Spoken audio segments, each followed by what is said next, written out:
you know, GoDaddy's input is important. Yes, it is, and they'll play a part. But they're also very respectful enough to understand that I'm the driver, and that, you know, the team owners are drivers too, and, you know, they're not NASCAR professionals necessarily. So taking the advice of those around me who have been in the sport for a long time, they realize that that's a smart thing to do too, and they don't stand in the way of that at all. So when I first talked to Tony about it, he thought that maybe going to some of the tougher tracks and getting a head start and learning them would be the best, which means I'm really going to look like crap out there. Going to, I don't know where they'll be, but I can only imagine it might be challenging tracks like Darlington or Dover or Bristol, or, you know, some tracks that are just a little tougher.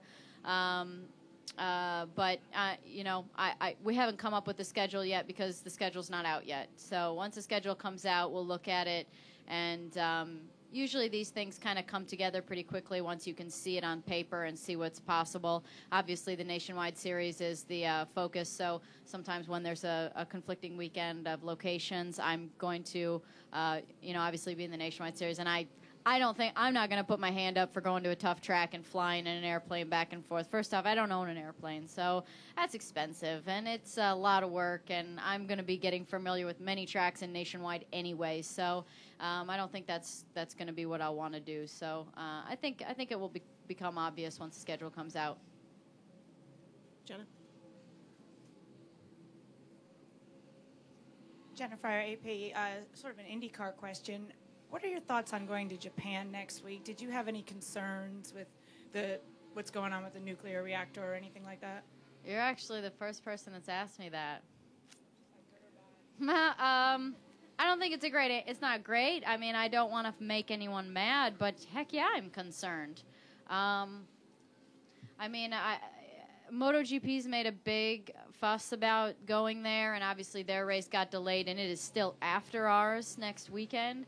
But they had a study done that seemed like it was relatively safe. I don't know if it necessarily means the radiation levels are elevated compared to the past. Maybe they are, but it's not the highest around. So, I mean, the radiation seems like it's okay. I'm concerned about the food, to be honest.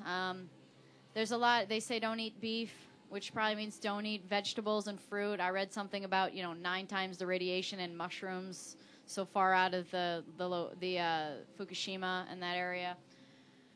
And there's earthquakes, like every week, and it seems like every other week there's a pretty big one. I mean, there's been a couple 6.5 since we've in the last month or two. So I think that there's a general concern for the safety of being over there.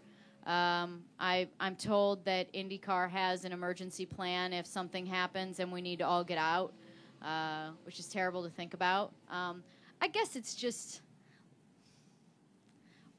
we've compromised on the track because we're racing on the road course and not the oval. We're not going. IndyCar's not going back after this year anyway. It just seems like a lot of forced things to make it happen. But I'm just a driver and I show up where I have to show up.